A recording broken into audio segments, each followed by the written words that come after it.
नमस्कार। आज हम आरोह भाग 2 में संकलित फणीश्वरनाथ रेणु की कहानी पहलवान की ढोलक का अध्ययन करेंगे। और सर्वप्रथम लेखक फणीश्वरनाथ रेणु का परिचय। हिंदी साहित्य में आंचलिक उपन्यास के रूप में प्रतिष्ठित कथाकार फणीश्वरनाथ रेणु का जन्म 4 मार्च 1921 को बिहार के पूर्णिया जिले में, जो कि वर्तमान में अररिया जिले के अंतर्गत आता है, उसी के ओराही हिंगना गांव में हुआ था। 1942 ईस्वी के भारत छोड़ो आंदोलन में इन्होंने बढ़ चढ़कर भाग लिया और 1950 में नेपाली जनता को राजशाही दमन से मुक्ति दिलाने के लिए भरपूर योगदान इन्होंने दिया। इनकी साहित्य साधना व राष्ट्रीय भावनाओं को मद्देनजर रखते हुए भारत सरकार ने इन्हें पद्मश्री पुरस्कार से अलंकृत किया और 11 अप्रैल 1977 को पटना में इनका निधन हो गया। यदि इनकी साहित्यिक रचनाओं की बात करें तो हिंदी साहित्य में आंचलिक लेखन का जो कार्य हुआ, इनमें इनका महत्वपूर्ण योगदान रहा। इनके उपन्यास हैं मैला आंचल, परती परिकथा, दीर्घतपा, कितने चौराहे। और हिंदी में आंचलिक लेखन की शुरुआत या आंचलिक उपन्यासों की शुरुआत का श्रेय इनके उपन्यास मैला आंचल से ही माना जाता है। इनके कहानी संग्रह भी हैं, जिनमें प्रमुख है ठुमरी, अगिनखोर, आदिम रात्रि की महक, एक श्रावणी दोपहरी की धूप। और संस्मरण जो इन्होंने लिखे वह ऋण जल धन जल, वन तुलसी की गंध, श्रुत अश्रुत पूर्व, ये इनके द्वारा लिखे गए संस्मरणों के संग्रह हैं। साथ ही नेपाली क्रांति कथा नामक रिपोर्टाज भी इन्होंने लिखा है। इनकी जो ये तमाम रचनाएं हैं वो रेणु ग्रंथ रचनावली के 5 खंडों में प्रकाशित हुई है। इन्होंने जो गद्य लेखन कार्य किया, उनकी यदि हम विशेषताओं की बात करें तो रेणु जी आंचलिक साहित्यकार के रूप में प्रसिद्ध रहे हैं। और आंचलिक लेखन या आंचलिक साहित्यकार से आशय है जिन्होंने अंचल या क्षेत्र विशेष की समस्याओं या जीवन शैली या संस्कृति और रीति रिवाजों को लेकर लेखन कार्य किया। ऐसे लेखक को हम आंचलिक लेखक कहते हैं। इन्होंने विभिन्न राजनीतिक व सामाजिक आंदोलनों में भी सक्रिय भागीदारी की, जैसा कि इनके जीवन में पढ़ा है कि राजशाही से नेपाल को मुक्त कराने में इन्होंने सक्रिय योगदान दिया। इनकी ये भागीदारी एक और देश के निर्माण में सक्रिय रही तो दूसरी ओर रचनात्मक साहित्य को नया तेवर देने में भी सहायक रही। तो इनका जो अपना व्यक्तित्व था वह इनकी साहित्यिक विचारधाराओं में भी स्पष्ट देखने को मिलता है। 1954 ईस्वी में इनका उपन्यास मैला आंचल प्रकाशित हुआ। इस उपन्यास ने हिंदी उपन्यास विधा को एक नई दिशा दी। इससे पहले हिंदी में आंचलिक लेखन बहुत कम देखने को मिलता था, लेकिन मैला आंचल के बाद यह एक परिपाटी बन पड़ी और जिसमें क्षेत्र विशेष की समस्याओं, क्षेत्र विशेष के रीति रिवाजों और परंपराओं को लेकर लेखन की शुरुआत हुई। और बहुत ही जो समाज का हाशिए पर रहा तबका है, उनकी समस्याओं को साहित्य में प्रतिष्ठित करने का श्रेय आंचलिक लेखन को ही जाता है। हिंदी जगत में आंचलिक उपन्यासों पर विमर्श मैला आंचल से ही आरंभ हुआ। आंचलिकता की इस अवधारणा ने उपन्यासों और कथा साहित्य में गांव की भाषा, संस्कृति और वहाँ के लोक जीवन को केंद्र में लाकर खड़ा कर दिया। एक गांव क्षेत्र विशेष की जिस तरह की भाषा बोली होती है, जिस तरह का वहाँ का रहन सहन होता है, जिस तरह की वहाँ की समस्याएं होती है, जिस तरह का वहाँ के लोगों का सोचने का नज़रिया होता है, उन सारी की सारी चीज़ों को इन्होंने आंचलिक लेखन के माध्यम से सबके प्रकाश में लाने का कार्य किया। लोकगीत, लोक उक्ति, लोक संस्कृति, लोक भाषा एवं लोक नायक की इस अवधारणा ने भारी भरकम चीज एवं नायक की जगह अंचल को ही नायक बना डाला। उनकी रचनाओं में अंचल कच्चे और अनघड़ रूप में ही आता है, इसलिए उनका ये अंचल एक तरफ शस्य श्यामल है अर्थात हरा भरा है, तो दूसरी तरफ धूल भरा और मैला भी है। तो अपनी संपूर्ण कमियों और अच्छाइयों को इनकी रचनाओं के माध्यम से अंचल विशेष को प्रकाश में लाने का काम किया गया है। आजादी के बाद भारत में जब सारा विकास शहरों में केंद्रित होता जा रहा था, तो ऐसे में रेणु ने अंचल की समस्याओं को अपने साहित्य में स्थान दिया।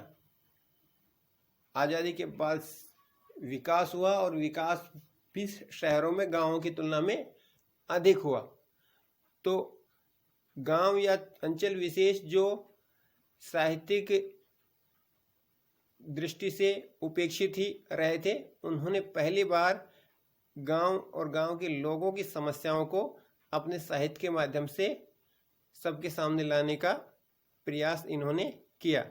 इनकी रचनाएं इस अवधारणा को भी पुष्ट करती है कि भाषा की सार्थकता बोली के साहचर्य में ही है। हम जानते हैं कि पहले बोली होती है, उसके बाद धीरे धीरे उसका परिष्कृत और व्याकरण सम्मत रूप भाषा के रूप में हमें देखने को मिलता है। तो इन्होंने जो आंचलिक कहानियां या उपन्यास लिखे, उनमें अंचल विशेष की बोली को ही प्रमुखता दी गई है, और यह बात प्रमाणित करने की कोशिश की गई है कि भाषा और बोली में जो संबंध है वह कभी भी पृथक नहीं किया जा सकता। इसलिए क्षेत्र विशेष की बोली को ही और उस बोली में प्रचलित शब्दों को ही इन्होंने अपने लेखन में स्थान दिया। भाषा शैली रेणु की भाषा भी अंचल विशेष से प्रभावित है। इन्होंने आम बोलचाल की भाषा को अपनाया है, मिश्रित शब्दावली का प्रयोग है, गंभीर विषयों पर भाषा संस्कृतनिष्ठ हो जाती है। सामान्य जो पात्र है या क्षेत्र विशेष के अंचल से जुड़े हुए जो साधारण पात्र हैं, उनकी भाषा में जहाँ बोली का पुट हमें देखने को मिलता है, वहीं गंभीर विषयों पर इन्होंने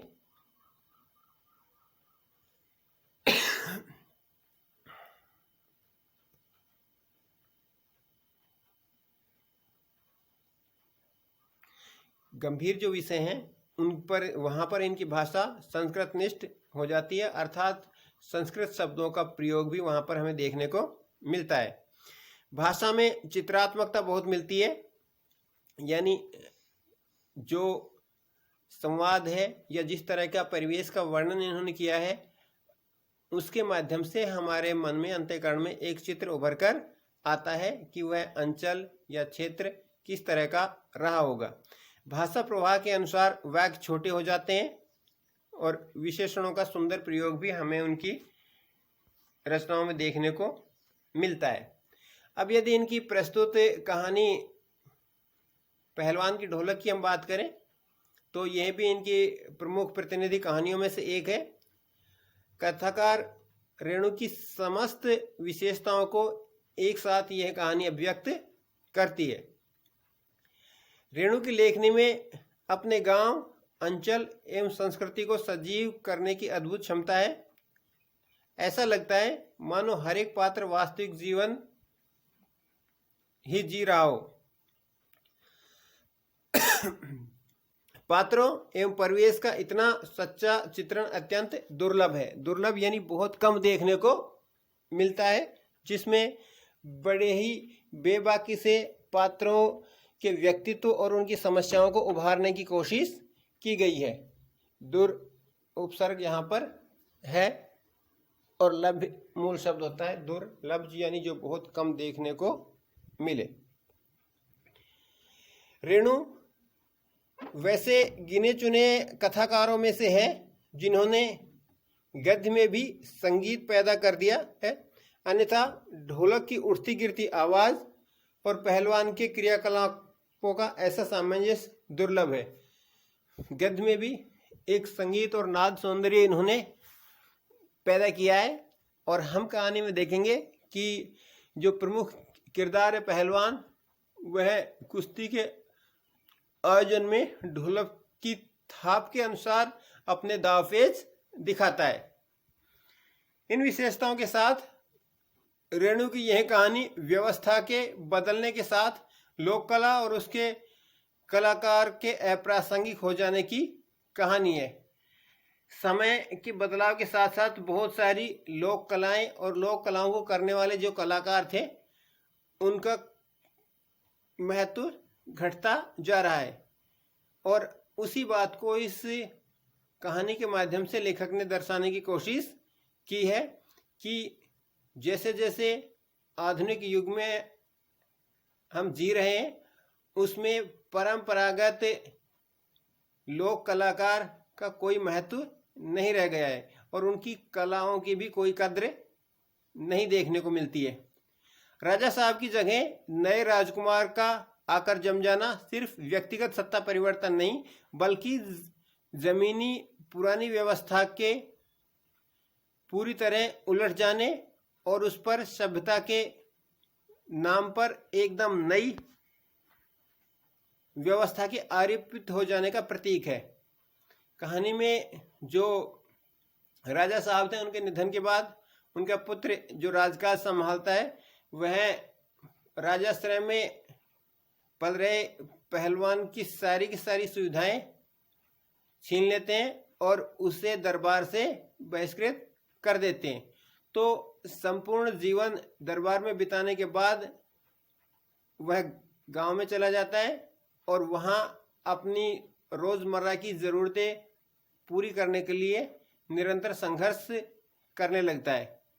तो ये जो बदलाव आया नई और पुरानी व्यवस्था में, वह हम सिर्फ पहलवान के संदर्भ में नहीं, जीवन के हर संदर्भ में लेखक ने देखने की कोशिश की है। यह भारत पर इंडिया के छा जाने की समस्या है। जो दो शब्द हम प्रयोग करते हैं, भारत और इंडिया, इंडिया उस वर्ग विशेष के लिए जो हर आधुनिक सुख सुविधाओं का प्रयोग करता है, जिसके पास भौतिक सुख सुविधाएं, रुपये पैसे की कोई कमी नहीं है और अपनी आवश्यकता से कहीं अधिक उन्होंने संचित कर रखा है।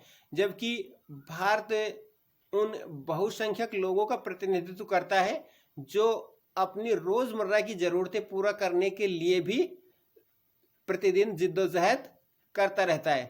तो वही इस कहानी के माध्यम से लेखक ने दर्शाने की कोशिश की है। जो लुट्टन पहलवान को लोक कलाकार के आसन से उठाकर पेट भरने के लिए हाय तौबा करने वाली निरहीता की भूमि पर पटक देती है, ऐसी स्थिति में गांव की गरीबी पहलवानी जैसे शौक को क्या पालती।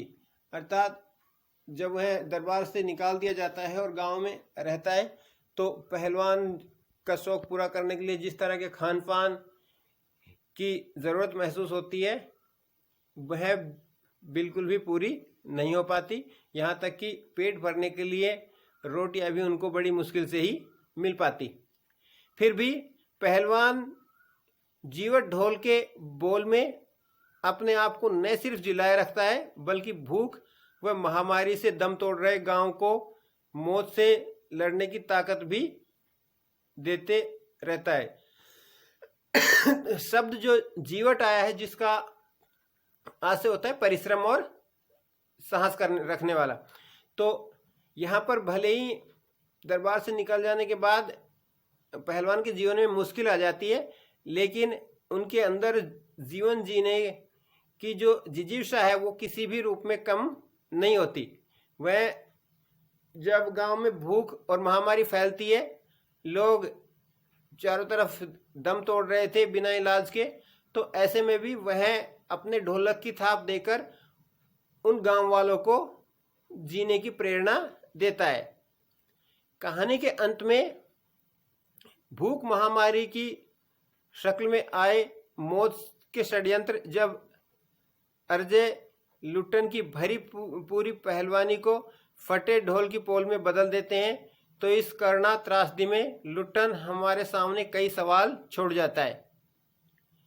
वह पोल पुरानी व्यवस्था की है या नई व्यवस्था की? क्या कला की प्रासंगिकता व्यवस्था की मुखापेक्षी है?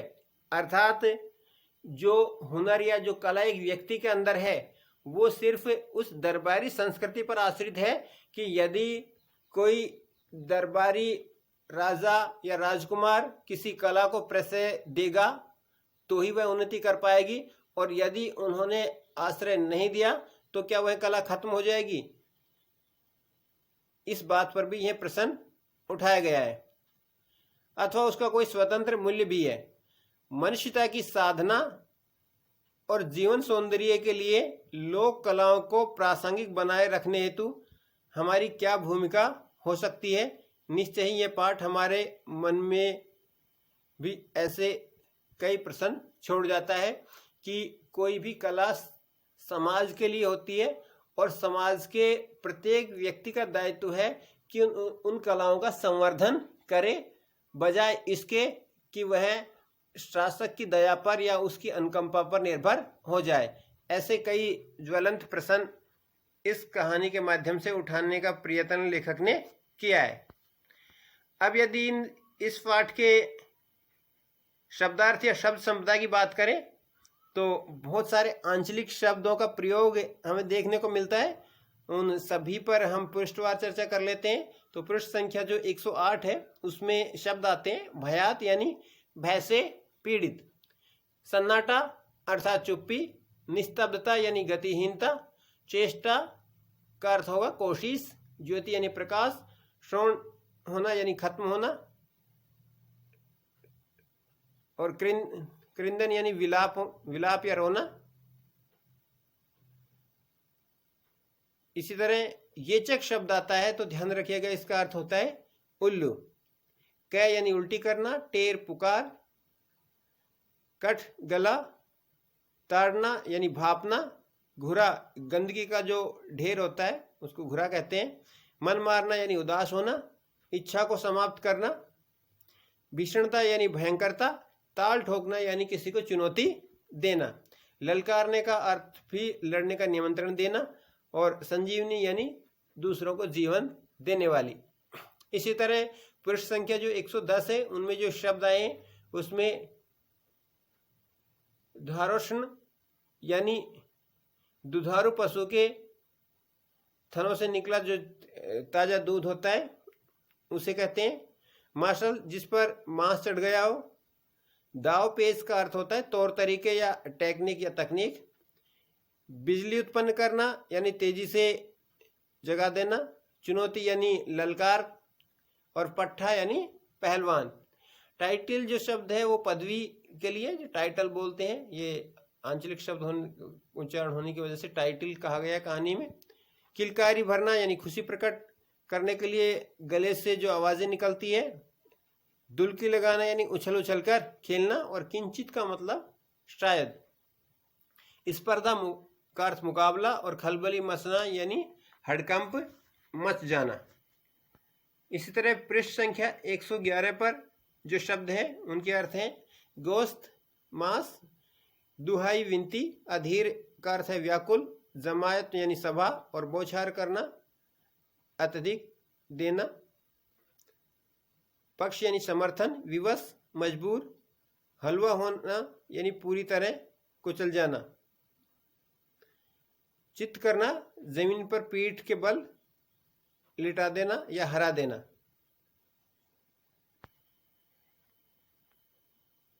सीमा न रहना बहुत अधिक होना, जनमत यानी लोगों का समर्थन, संजाना यानी भर जाना, सराबोर हो जाना, लथपथ हो जाना, लाज रखना यानी सम्मान रखना, मुंह बिचकाना, घृणा भाव व्यक्त करना, संकुचित यानी सिकड़ा हुआ, कीर्ति का अर्थ होता है प्रसिद्धि या यश, स्नेह दृष्टि यानी प्यार की नजर, और चार चांद लगाना शान को और अधिक बढ़ा देना, आसमान दिखाने का अर्थ होता है हरा देना, और टूट पड़ने का मतलब आक्रमण करना या हमला करना।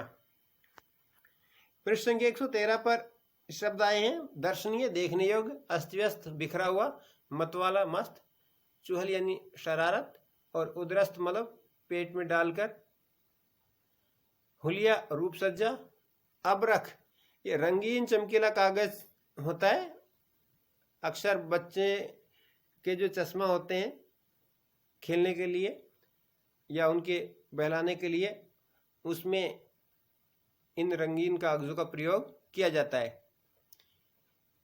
वृद्धि यानी बढ़ोतरी, देह शरीर, अजय जिसे जीता न जा सके, और अनायास का अर्थ होता है बिना प्रयास के, प्रताप का मतलब शक्ति। पृष्ठ संख्या 114 पर शब्द आए हैं पानी फेरना यानी समाप्त होना, शिथिलता, ढिलाई, चपेटाघात यानी लपेटे में लेकर आघात करना, टेरिबल भयानक, और ऐसे हैरिबल बुलाया है हॉरिबल के लिए, महा भयंकर, साफ जवाब मिलना यानी इनकार कर देना, चरवाहा पशु चराने वाला, वज्रपात यानी वज्र गिरना, करारा प्रहार होना, अनावृष्टि सूखा या अकाल पड़ना, कलरव मंद और मधुर ध्वनि, हाहाकार चीख पुकार, प्रभा ज्योति या प्रकाश, दृष्टिगोचर होना यानी दिखाई देना, कांखते कोखते यानी सूखी खांसी खांसते हुए, आत्मीय यानी अपना, और ढांढस का मतलब होता है तसल्ली देना या धीरज बंधाना। और अंतिम जो पृष्ठ है कहानी का, पृष्ठ संख्या 115, उस पर आए हुए शब्द है विभीषिका यानी भयानक दशा, अर्धमृत अधमरा, पथ्य इलाज, संजीवनी शक्ति यानी जीवन देने वाली शक्ति या सामर्थ्य, स्पंदन यानी शक्ति शून्य, धड़कन की शक्ति से रहित, स्नायु यानी नसें, सर्वनाश सब कुछ नष्ट करना, आंख मूंदना यानी मृत्यु हो जाना, क्रूर काल का अर्थ होता है कठोर मृत्यु, और असह्य वेदना यानी ऐसी वेदना या ऐसा कष्ट जिसको सहा न जा सके, निस्पंदन यानी भावनाहीन या चेतनाहीन बिना चेतना के, दंग रहना हैरान रहना, और हिम्मत टूटने का अर्थ होता है निराश होना, संतप्त दुखी, और 1.5 हाथ का कलेजा का अर्थ है बहुत ही सहनशील, दिलेर का मतलब बहादुर, और रुग्ण का अर्थ होता है बीमार। तो इस तरह से बहुत सारे आंचलिक शब्दों का प्रयोग कहानी में किया गया है, और कहानी के पढ़ने से पहले इन सभी शब्दों को आत्मसात आपको करना है। धन्यवाद।